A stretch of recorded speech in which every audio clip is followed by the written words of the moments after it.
Muito boa noite, caro telespectador. Domingo sim, aqui estamos para trazer-lhe o programa Pontos de Vista com Tomás Vieira Amaro, a quem desde já cumprimento. Boa noite, Tomás, e seja bem-vindo ao programa. Boa noite, muito obrigado. Muito bem, caro telespectador, começamos então pelo fato da semana. Tomás Vieira Amaro escolheu por estes dias nomes dos clubes de futebol no nosso país. Tomás Vieira Amaro. Uma vez mais, boa noite. O meu tema desta semana é um pouco inusitado porque não faz parte dos temas clássicos que trazemos, mas esta semana, ao ouvir relatos de futebol, nomeadamente de campeonatos provinciais, chamou a minha atenção alguns nomes que são dados a clubes de futebol nas províncias e nos distritos. Alguns nomes que não lembram a ideia de desporto, a ideia de vitória, a ideia de recreação. Um dos momentos que chamou realmente a minha atenção, e não fiquei indiferente, foi ao ouvir o nome da equipa de futebol do meu próprio distrito, de Omuíne, que se chama Massacre de Omuíne. Um clube de futebol com esse nome que está no desporto provincial. Entendi que não podia ser assim. O Massacre do Omuíne lembra um dos momentos mais obscuros da Guerra de 16 anos. Um dos momentos da nossa maior vergonha como Estado, como nação, como povo, em que nos derrotamos a nós próprios. E não me parece justo que uma associação que tem como fim promover algo popular, algo recreativo, algo que tem um espírito de vitória e de convívio, possa dar a si próprio o nome de Massacre de Omuíne. Não creio que os adeptos deste clube possam dizer em voz alta que eu sou do Massacre de Omuíne. Trabalhei neste distrito nos anos 90 há bastante tempo, no processo que levou à construção da rádio comunitária de Omuíne, e durante esse processo, com o apoio de líderes religiosos, procuramos encontrar uma forma de fixar uma evocação dessa data entre a população de Omuíne, e foi com muito respeito que eu ouvi a população dizer assim: nós nem sequer queríamos falar desse assunto, porque é tão marcante que ainda nos faz chorar, então nós não queremos falar do assunto. E fiquei com muito respeito por esta posição da população do Omuíne, quando se escusava de falar do assunto, porque lhes lembrava parte da sua história mais sanguinária, mais dramática. Então, achei profundamente inadequado que os meus conterrâneos criem uma equipa de futebol que está no campeonato provincial e deem a esse nome, o nome de Massacre do Omuíne. Eu quero, a partir daqui, lançar o meu apelo aos meus conterrâneos: por favor, o futebol é festa, o futebol é recreação, o futebol é vitória. O massacre não é vitória, o massacre é uma derrota. E, portanto, não podemos associar este episódio muito negro da nossa história a iniciativas recreativas e desportivas e que têm como fim juntar massas e celebrar e festejar. Vamos juntos encontrar um nome mais apelativo, que lembra a vitória, que lembra triunfo, lembra festa, e não chamarmos a nossa equipa distrital de futebol de Desportivo Massacre do Omuíne. Me parece sórdido e desenquadrado ao espírito desportivo que se pretende atrás do futebol. Mas há outros nomes que, de facto, devem ser repensados. Houve uma altura em que se nacionalizou o nosso futebol em termos de denominações, quando nasceram os Machaquenas e Costa dos Solos, em substituição dos Sportings e Benficas, que eram assim que se designavam. Em Nampula nasceu o Namutequiliwa, que recorda o bairro popular de Nampula, mas em algum momento os responsáveis dessa equipa entenderam voltar para outros nomes coloniais. O colonialismo foi embora, ainda bem que foi, e foi bem. Portanto, não vale a pena querer repor esses nomes coloniais no nosso futebol. Eu acho que a ideia que alguns tinham era de que, voltando a chamar-se Benfica ou Sporting, iam ter apoio dos Benficas e Sportings de Portugal, o que não é o facto. Mas o meu ponto aqui concentra-se mais na minha terra, o Moinho. Por favor, conterrâneos, vamos repensar o nome da nossa equipa de futebol. Muito bem, Tomás, esta questão até levanta um outro ponto bastante profundo, que é clubes de futebol com nomes religiosos, com nomes de universidades, entre outros. Portanto, é uma reflexão que a sociedade tem que fazer. Iniciar. Exatamente. E realizar. Lembro-me que agora o Clube Desportivo de Maputo, a Liga Desportiva de Maputo era antes Liga Muçulmana. Sim, sim. E repensou-se no nome, e eu acho que foi muito bem repensado, e colocou-se o nome em termos, digamos, neutro, em termos religiosos. Eu acho que tem que ser por aí. Então, é um tema em si próprio que acho que deve ter um fórum adequado para discutir essas nomenclaturas dos clubes de futebol. Muito bem, Tomás, vamos então aos nossos tópicos. Escolhemos para hoje 3. São eles as exéquias fúnebres de Afonso Dhlakama, incluindo e principalmente o discurso do Presidente da República, a saúde das empresas públicas e participadas à luz de uma reunião recente do IGEP, e lá mais para o fim vamos discutir conflitos de terra em Maputo.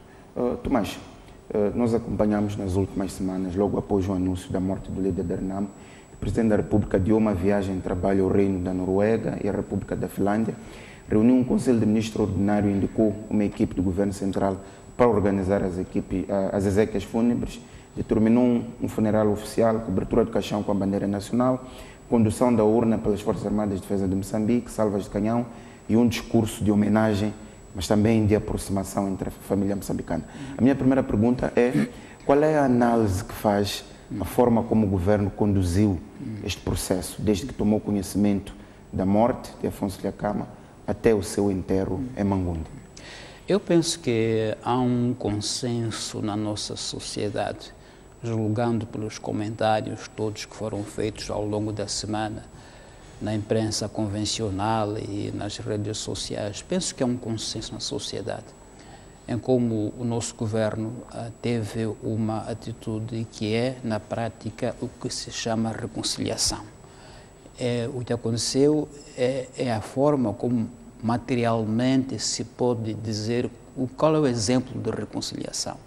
Este é um exemplo eloquente, indelével, que o nosso governo mostrou, que é possível haver, em momentos muito particulares da nossa história, sinais evidentes de decisão de reconciliação entre os moçambicanos, de reencontro, sobretudo quando são momentos de tristeza como foi este. Eu penso que não há qualquer controvérsia em como o nosso governo teve a atitude mais respeitosa que se pode esperar e mais unificadora dos moçambicanos, não só simbolicamente, com a bandeira nacional a cobrir o caixão do presidente da RENAMO, as saudações militares, a praxe militar, quer na cidade da Beira, quer no enterro na terra natal de Afonso Dhlakama. Penso que, em termos simbólicos, em termos práticos, o Estado esteve lá e reconheceu de forma concreta o lugar de Afonso Dhlakama na nossa história. Eu repito o que dizia no último domingo, independentemente da tinta que cada um de nós quiser dar a essas páginas da história, elas já estão lá com o nome de Afonso Dhlakama. Penso que foi isso que o governo quis fazer.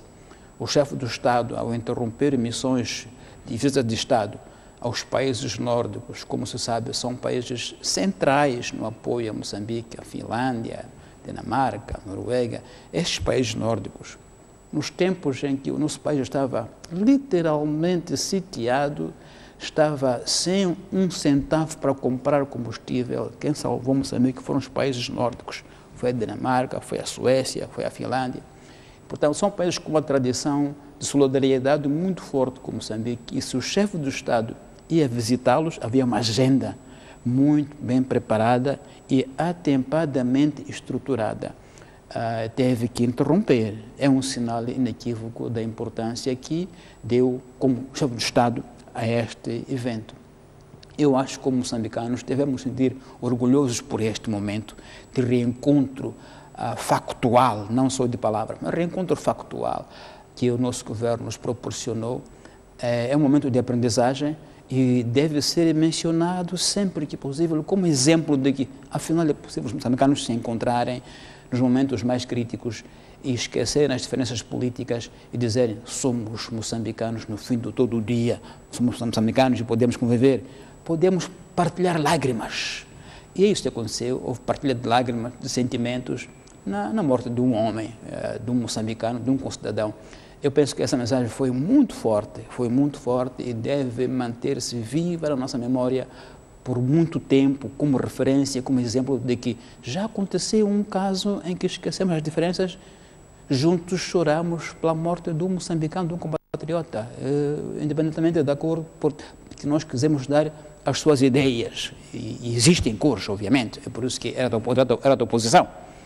Não está em causa isso, não há isso. Isso não quer dizer que há unanimismo ou que há uma espécie de querer esquecer as diferenças. Não está em causa isso, está em causa a atitude de um Estado pluralista e que respeita a diversidade de opiniões e que aceita, como dizia o secretário-geral da Frelimo, o Sr. Roque, que a morte da Afonso Dhlakama significou a perda de um parceiro estratégico do governo na busca da paz. Acho que é essa mensagem, do meu ponto de vista, que ficou destacada nestas cerimônias fúnebres. O próprio discurso do presidente Filipe Nyusi foi extremamente forte, muito forte. Posso só para a memória reler aqui uma parte do discurso do presidente, quando diz que reafirmo a minha disponibilidade de continuar com o processo de desarmamento, mobilização, reintegração social dos militares da RENAM já iniciado. O fecho deste dossiê será sempre considerado uma obra coletiva dos moçambicanos, uma obra para que Afonso Dhlakama contribuiu até ao final dos seus dias. Portanto, aqui o presidente, além de reafirmar que está pronto a manter o espírito com que vinha dialogando com Afonso Dhlakama, toca naquilo que, na minha opinião, talvez na opinião de muitos, é ainda o aspecto mais crítico do processo de pacificação, que é o desarmamento, desmobilização, integração social dos militares da RENAM. E ele chama aqui, no discurso dele, chama aqui a convicção que o próprio Afonso Dhlakama mostrou sobre este processo, quando ele cita Dhlakama dizendo: presidente, mesmo que haja dificuldades ou obstáculos, nunca cortemos os laços de entendimento. O processo de paz não pode falhar. Então, eu acho que esse discurso do presidente Filipe Nyusi, uma vez mais, nos dá uma indicação pedagógica de que é possível a paz e que há determinação para que o processo continue mesmo após a morte de Afonso Dhlakama. Portanto, que há mais do que uma pessoa, há um ideal que é comungado pelas partes e que deve ser prosseguido. Então, penso que foi um momento muito importante de fixação de valores e de marcos e princípios de reconciliação e de reafirmação de que, apesar da morte de um dos parceiros estratégicos neste processo, o processo continua. Tomás, este posicionamento do governo mostra também ou transmite um sinal de que às vezes não precisamos de decretos, nem de grandes leis para fazer reconciliação, para fazer inclusão, para fazer participação política. Sem dúvida. Quando se fala de vontade política, este é um exemplo. A vontade política pode mover grandes decisões, sobretudo quando se tem uma ideia de qual é o impacto político que tem uma certa atitude, uma certa decisão, num certo momento histórico particular. E este foi o caso. Penso que o governo, o presidente Nyusi, conscientes do impacto deste acontecimento, quiseram usá-lo como momento de mostrar mesmo que a vontade política pode superar aquilo que um certo legalismo pode bloquear. As leis estão lá, mas estão lá como marcos de conduta, não estão lá como amarras dos homens. Quando as leis se tornam amarras dos homens e impedem os homens de avançar para objetivos superiores àquilo que elas próprias pretendem, o homem deve ser capaz de ler a lei de forma atualística e de forma oportuna e verificar como pode interpretá-la de modo mais amigável, mais positivo, e não ver a lei como uma amarra que o impede de avançar, mesmo quando o avanço implica entre aspas, ignorar a lei, ou seja, ler a lei de forma mais dinâmica, mais progressiva, mais criativa, olhando para um objetivo superior do que aquilo que está na letra da lei. É isto que se pode dizer a esse respeito. Tomás, de qualquer forma, o posicionamento do governo não é consensual, sobretudo ao nível da Frelimo, onde sabemos que há alas que vê a imagem de Afonso Dhlakama como o principal mentor da guerra de 16 anos. A minha pergunta é, quais achas que são as sensibilidades dentro do Partido Frelimo face a esse posicionamento do Presidente da República? Eu destaquei muito esta mensagem do Presidente Filipe Nyusi, precisamente porque eu sei que ela pode não encontrar acolhimento unânime dentro do Partido Frelimo e do governo. Pode não encontrar acolhimento tão forte como aquele que eu expresso aqui. E isso foi muito visível. Infelizmente, outra face que nos trouxe este período das exéquias fúnebres de Afonso Dhlakama foi mostrar que ainda há muito espaço de penumbra na reconciliação e na ideia de como é que isso se faz. A reconciliação implica partilha de custos, partilha de sacrifícios, partilha de orgulhos, e sentir que ainda há muita parte escura na nossa reconciliação. Há setores que podem ler este acontecimento de forma diversa, nomeadamente, já li alguns escrito que parece que Afonso Dhlakama era o inimigo da Frelimo. E era ele que obrigava a Frelimo e o governo a negociar. Uma vez que ele desapareceu fisicamente, então a Frelimo não se deve sentir obrigada a mais esforço de reconciliação. Na verdade, do meu ponto de vista, essa visão é uma visão que coloca Afonso Dhlakama como sendo o problema.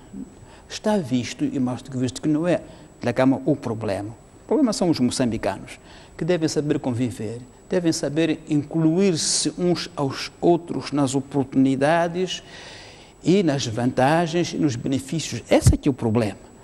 Eventualmente, Afonso Dhlakama pudesse representar simbolicamente essa sensação de pessoas excluídas do processo, excluídas do acesso às oportunidades, mas não é a morte dele que vai eliminar as razões de fundo que os dividem os moçambicanos.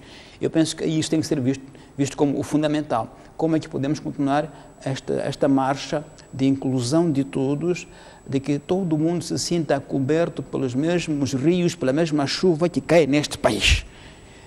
E isso é que é o assunto, não é a figura de Afonso Dhlakama. E alguém dizia, do mesmo modo que a morte de Eduardo Mondlane não significou o fim da Frelimo, pelo contrário, até há quem diga que reacendeu mais o ânimo da Frelimo de continuar a luta pela independência. Então, isto de singularizar o indivíduo e colocá-lo como sendo a causa, penso que é uma análise preguiçosa, que não leva a nada. Até houve momentos nos debates que houve em público, em privado, redes sociais, a sugestão de que se calhar fosse ainda oportuno pensar-se numa espécie de comissão de verdade e reconciliação, como aconteceu na África do Sul. E eu me lembrei a esse propósito de alguns momentos no processo de Roma, que o assunto nunca foi aventado nesses termos, mas houve uma tendência no diálogo que poderia levar a se pensar que isso era possível. Nomeadamente, quando depois do primeiro encontro entre as duas partes, em junho de 90, voltam em abril de 91 para iniciar, de facto, o diálogo. E a questão principal era definir qual é a agenda de trabalhos. Mas nessa definição da agenda, havia um pouco a afirmação de quem sou eu na mesa, cada um, a Renamo, o governo, quem sou eu na mesa para irmos nesse diálogo. E colocou-se a questão de, na agenda, haver um ponto de diversos. E esse ponto de diversos criou suspeita entre as partes. O que é que pode conter um ponto de diversos naquela negociação? Pode conter tudo. Até pode conter o imprevisível, uma espécie de uma caixa de Pandora, onde tudo pode caber lá. E na conversa, muito mais tarde, com os mediadores, diziam o seguinte, nas discussões preliminares à agenda, pareceu que os lados previam uma espécie de criação de uma comissão internacional de inquérito sobre os massacres, ou uma espécie de uma comissão de verdade e reconciliação, mas nunca foi assim expresso, mas o tom das conversas parecia haver acusações que pudessem levar a essa conclusão. Mas não se chegou aí, e o nosso processo decorreu como decorreu, e a agenda foi aprovada essencialmente com 4 pontos: questões políticas, questões militares, garantias e segurança. Foi assim que Mas para dizer que a questão de que a reconciliação pode ainda incluir a hipótese de uma comissão de verdade e reconciliação, o nosso processo não foi por esse caminho.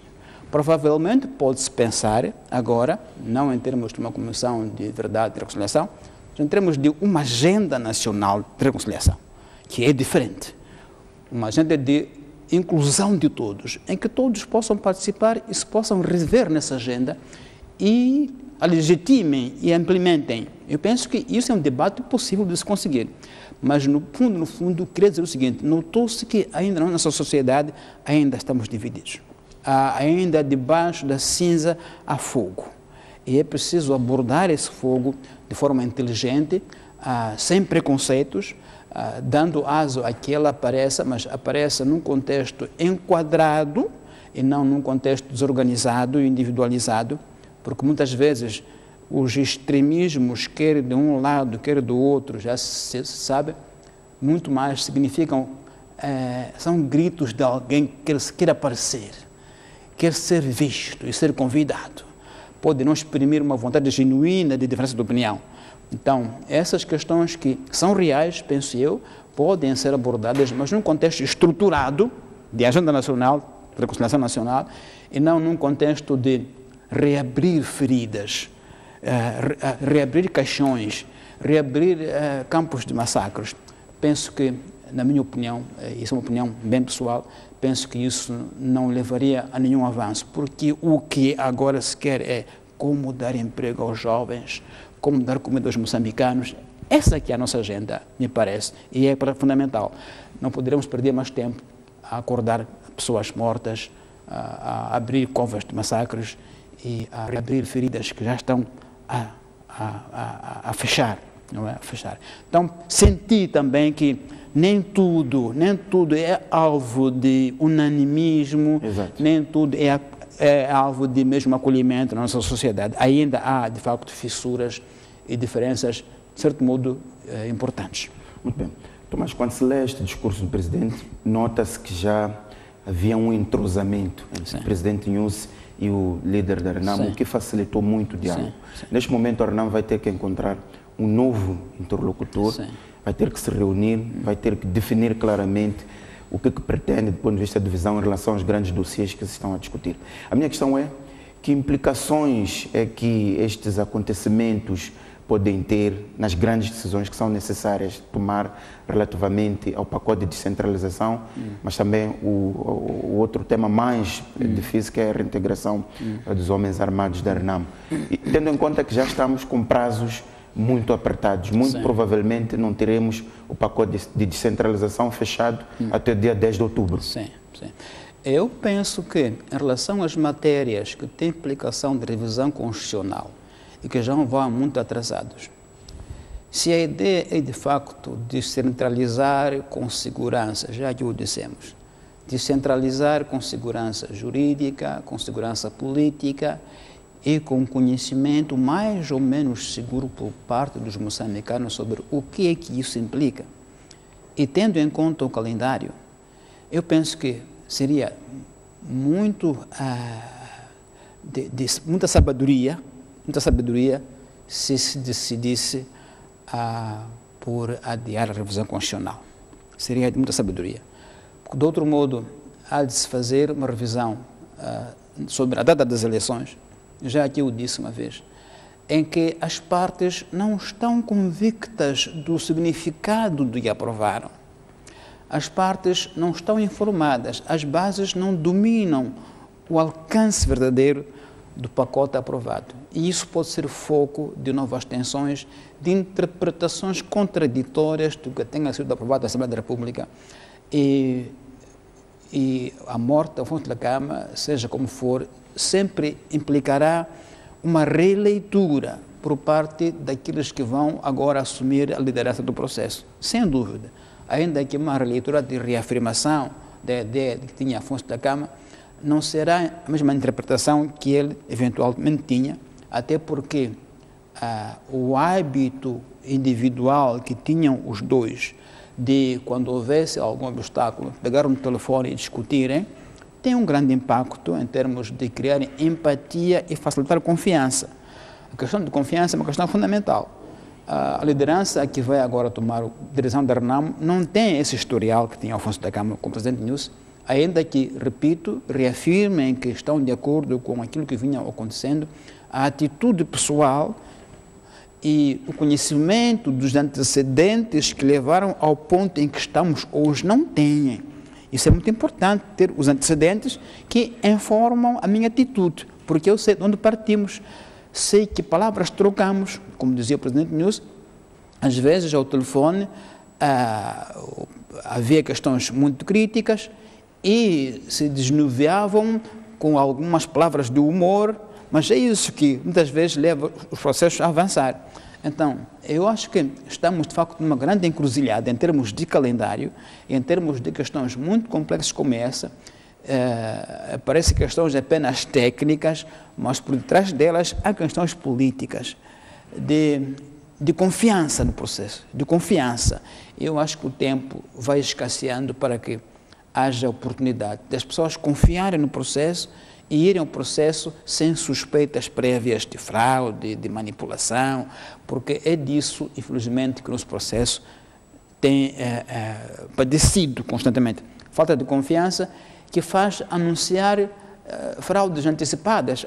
Já ouvi falar de fraude em tempos de direcionamento eleitoral. Fraude não há necessariamente. Fraude há na urna, só ver lá, ou até na contagem, mas é quem já fala de fraude agora, o que mostra que ainda há um nível de desconfiança muito alto, que os processos, sendo apertados em termos de períodos, podem exagerar, exacerbar essa desconfiança e levar a um fim que não é aquele que o processo antecipa como desejável. Então é um risco grande. Tomás, há aqui um dado importante a notar, que é o cunho muito próprio do presidente NUS em relação ao processo de diálogo que vimos agora no funeral. Chegou ao poder, a primeira coisa que fez foi reunir com o líder da RENAMO, cortou os intermediários e estabeleceu uma linha direta com o líder da RENAMO. Neste funeral vimos a chamá-lo de irmão, foi 2 vezes à Serra da Gorongosa. Então há um cunho muito próprio em que às vezes parece que o presidente toma decisões unilaterais para fazer o diálogo avançar. Sim. Isso lembra um pouco, eu entrevistava o presidente João Chissano, não passam 2 meses, em que quis que ele recordasse o processo que ele mesmo dirigiu de transformação do nosso Estado em Estado multipartidário. Dizia o presidente Chissano que foi um processo muito complexo, em que ele consultou o partido de forma detalhada e profunda, e o partido, o Frelimo, dizia não, nós não temos que mudar para a democracia multipartidária. Diz que depois foi ter com as populações, explicar que temos que mudar, ou perguntar se podemos ou não. A população disse, não, nós estamos bem, somos um país africano, está bem assim. E ele disse, assim mesmo eu avancei com a decisão de mudar a Constituição da República e ir para uma democracia multipartidária. Porque o meu contacto com o mundo, o meu conhecimento com as tendências do mundo, me mostrava que tínhamos que mudar mais cedo ou mais tarde. E o melhor era mudar mais cedo, porque tínhamos ainda a hipótese de controlar a mudança e fazê-la no nosso próprio modo e tempo, e não fazê-lo empurrados pelos acontecimentos. E ele dizia, aí aprendi que, ou demonstrei, ou verificou-se que nem sempre a maioria tem razão. E o líder, como líder, deve ser capaz de dizer, vamos assim. E sigam-me, porque é assim que eu vejo o processo. E, portanto, inspirar a mudança, porque nem sempre poderá, de forma imediata, encontrar uma aliança generalizada, mesmo do seu partido, que diga assim, é esse o caminho. Lembra-se muito bem o Boaventura, quando Afonso da Gama iniciou com as campanhas provinciais, exigindo a governação das 6 províncias, e houve discursos no partido que não eram unânimes sobre se isso era ou não atendível. membros da Comissão Política foram às províncias dizer que não, isso nós queremos. Aparentemente a contradizer a tendência que mostrava o presidente Nyusi. Parecia que havia uma tendência a dizer, o presidente Nyusi está numa direção com a qual nós não nos alinhamos. Então, não é descurar que haja, dentro da Frelimo e do governo, setores que não estejam, à partida, alinhadas com esta abertura do presidente Nyusi, pelo menos em toda a dimensão em que ele apresenta. O presidente Nyusi apresenta uma dimensão de abertura que nos parece dizer o seguinte: o caminho é este e vamos prosseguir com todas as consequências, repito, de partilha de poder e de oportunidades. O que está em causa é isso, partilha de poder e de oportunidades. Não nos podemos espalhar com discursos diferentes. O que o nosso país precisa é um contexto em que todos os cidadãos possam ter a igual oportunidade de acesso às oportunidades que existam. Esse é o problema central. E, portanto, isso, se digo assim, vamos todos a uma situação de igual acesso a oportunidades, quer dizer que alguns que acumularam oportunidades terão que ceder para que os que não têm nenhuma tenham alguma. E é isso que tem em causa. É isso que tem em causa. Tomás, a Renamo pós Afonso Dhlakama, quais são os desafios num partido, digamos, sem processos, com um líder bastante influente, uma ala militar que continua nas matas? Qual deve ser o perfil do próximo líder definitivo da Renamo, na medida em que há o interino? E quais são os desafios? Temos eleições em 2019, a Renamo precisa de indicar um candidato, tem uma base eleitoral bastante forte, 47% de voto nas últimas eleições. Quais são os cenários que se levantam? Pode haver, na minha opinião, dois cenários. Começo pelo pior cenário. O cenário de disputa interna de liderança, que pode enfraquecer a Renamo e pode retardá-la, a Renamo, de se reafirmar uma vez mais como a maior força da oposição em Moçambique. Se houver disputas de poder internas, houver fracionamento do partido, já o MDM significou este fraccionismo, porque o MDM é uma dissidência da Renamo e levou consigo quadros da Renamo, como agora se vê, que estão no MDM. E se não houver uma transição pacífica, forte e consensual, o risco da Renamo se enfraquecer é grande e, em consequência, pode enfraquecer o processo de paz em Moçambique. Porque enquanto ela não estiver internamente sólida, não vai poder exprimir de forma veemente o que quer o processo de paz. Vai trazer o processo de paz. Esse é o cenário que eu desejava que não fosse o cenário possível.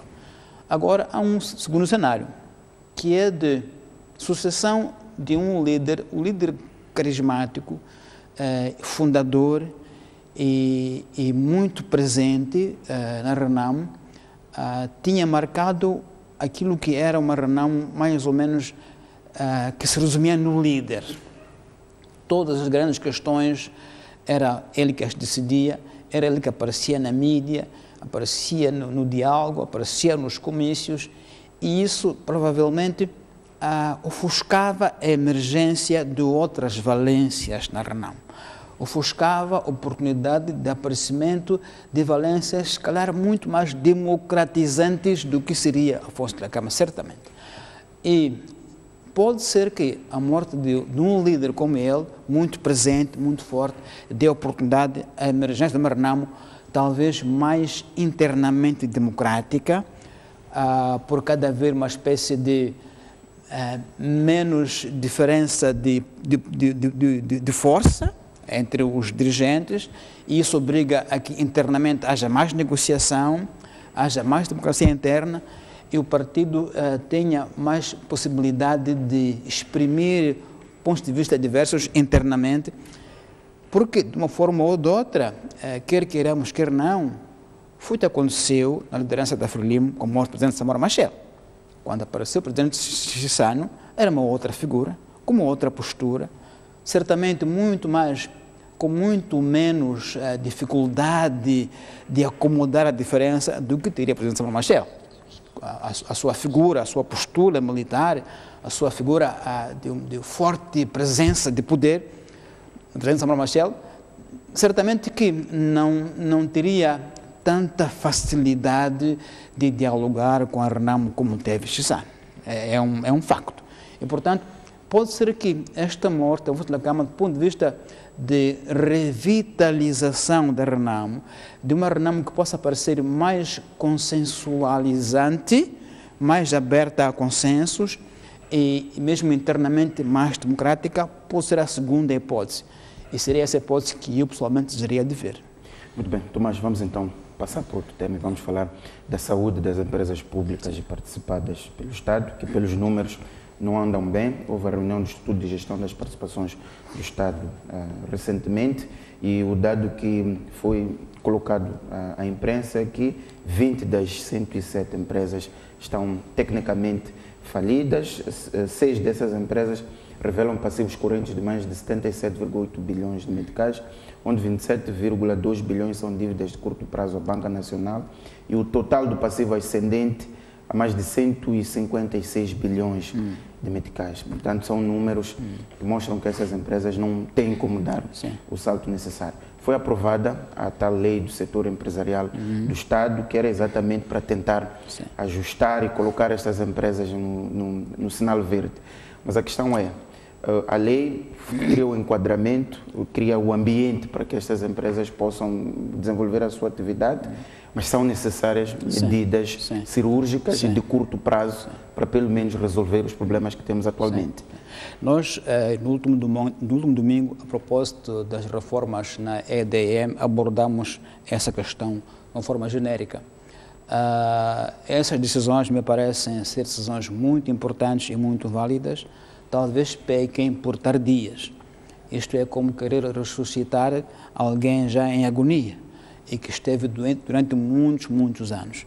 O Parque Empresarial Público e Paraestatal em Moçambique está em agonia, na sua maioria, há muitos anos, incluindo empresas que eram uma espécie de flagship, empresas de bandeira, como eram o CFE, Caminhos Ferroviários de Moçambique, a própria Petromoc.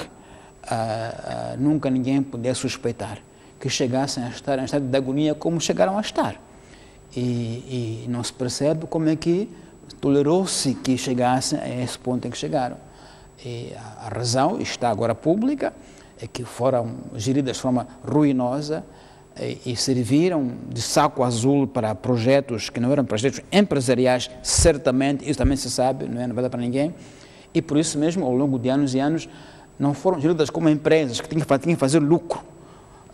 Tiveram outro tipo de gestão, talvez muito mais politizada do que gestão rigorosa dos recursos que possuíam, e a ponto de se endividarem como se endividaram, e agora o IGEP quer um quadro de negociação com a banca para ver como é que essas empresas podem ser saneadas e entrar numa nova fase.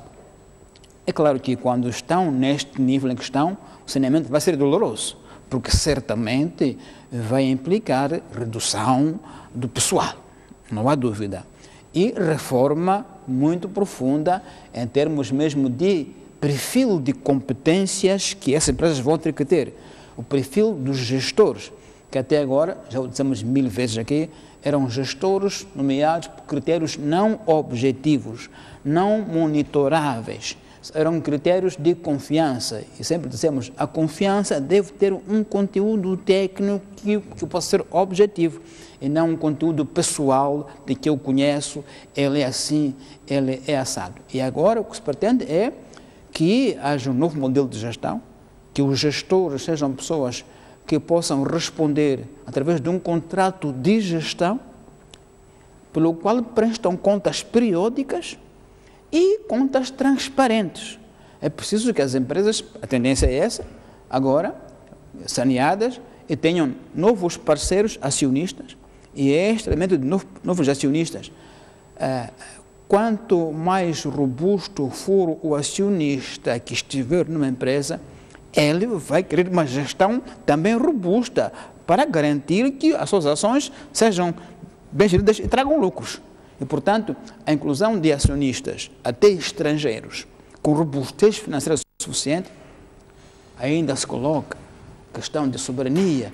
Mas vejam lá, não podemos trazer acionistas estrangeiros que possam influenciar. é preciso, claro, este cuidado. Acautelar, naturalmente, mas é preciso também balancear com a ideia de que as empresas, ainda que públicas, são empresas. Mas essas hesitações, Tomás, no fim das contas, não pesam mais? Nós acompanhamos em relação a esta questão de parceiros acionistas internacionais, já se discutia isso em relação à MCL, já se discutiu em relação às linhas aéreas de Moçambique, falou da redução de pessoal, ouvimos a Presidente do Conselho de Administração do IGEP dizer que no processo de fusão entre a MCL e a TDM não vai haver nenhum despedimento. A questão dos critérios de seleção dos cargos diretivos das empresas públicas continua a ser com base em confiança política, muitas vezes. A questão é se as hesitações em relação às decisões cirúrgicas continuam a pesar mais. Digamos, esse pudor em relação ao capital estrangeiro tem que ser comedido e há critérios para o fazer. É colocar um limite de ações até onde pode entrar capital estrangeiro. Não pode ultrapassar, do meu ponto de vista, os 40% provavelmente, 30% provavelmente, para que o Estado continue com maioritário e, portanto, continue a fazer relação direta entre o que faz a empresa e a ideia estratégica do Estado naquela empresa. Isso é indiscutível, mas não pode ser de forma, digamos, de forma militante, de que não podemos ter capital estrangeiro sob o risco à soberania, porque já se mostrou que ou vamos por essa via ou fechamos muitas empresas que não estão a ser viáveis. E não vejo como se pode fechar, porque fechar significa colocar ao mercado toda uma CFM, toda uma LM, o que é inaceitável e impensável. Portanto, há soluções inteligentes, me parece que estão agora a ser consideradas, de modo que essas empresas, algumas já o IGEP indicou aquelas que terão que ser abatidas, passa a expressão, porque não são mesmo viáveis, são apenas um encargo ao Estado, e aquelas que têm um potencial de se reerguerem, mas sob novos moldes de gestão e menos politização dessas empresas.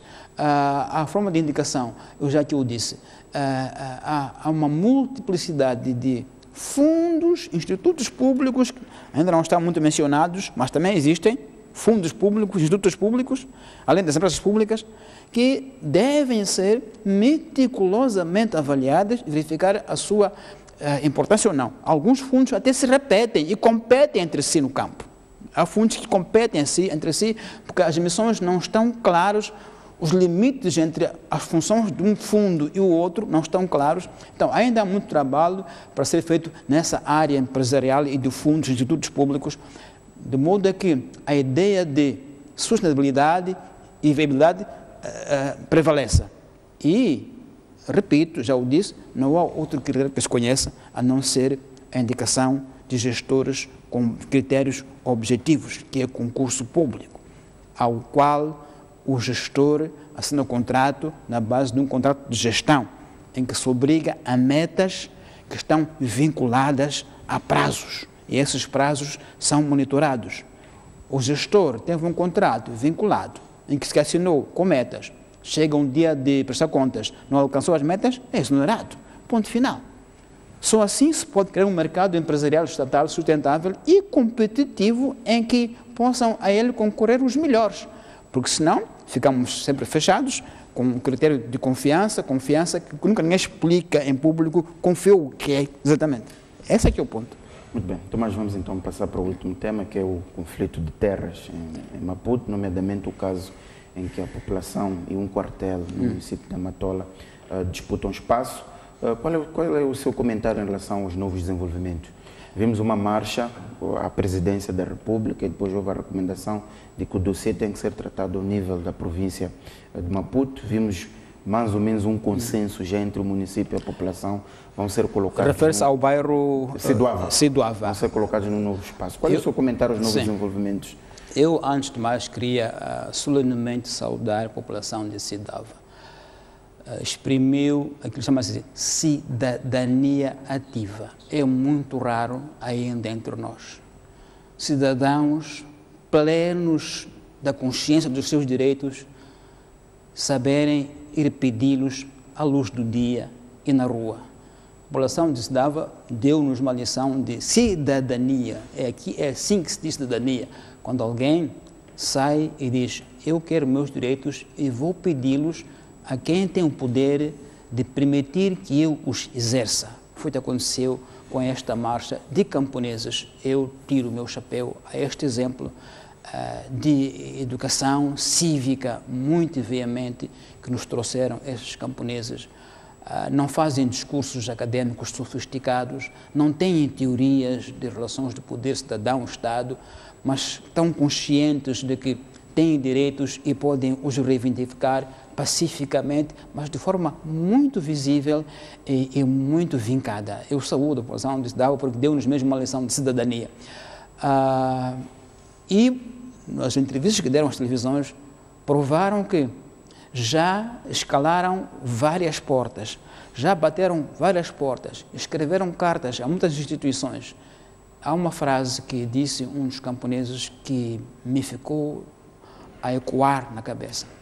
Diz que agora que estamos em Maputo, disseram para voltarmos para a província. É como se você estivesse no tribunal e lhe mandam voltar para a esquadra. Essa frase foi muito forte para mim e retive como uma lição de que é possível haver consciência cívica mesmo a esse nível. Se lembra que aconteceu também há poucos meses, não foi divulgado pela mídia, mas numa aldeia chamada Cubo, aqui na província de Gaza, em que a população, em disputa com uma fazenda de criação de animais, cujos animais invadiam as suas machambas e eliminavam o seu gado, a população fez várias cartas às instituições devidas para pedir que esta empresa de reserva vedasse o espaço e impedisse que os animais fossem às machambas da população e que a empresa invadisse os seus terrenos. Isso não aconteceu. Um dia a população decidiu que nós não vamos nos recensear, porque não somos contados como cidadãos. A forma de fazê-lo é não recensearmos. Então, obrigaram a que quem tem direito fosse lá mobilizar para as pessoas se recensearem. São exemplos claros de como os cidadãos podem exprimir o seu ponto de vista. Agora, em relação a esta questão em concreto deste bairro, espero que agora que houve esta marcha, o Estado moçambicano, como todo, reflita não só em relação a este caso, mas a outros casos que existem, não só em Maputo, de conflito de terras, sobretudo, neste caso em particular, com quartéis, com instâncias militares.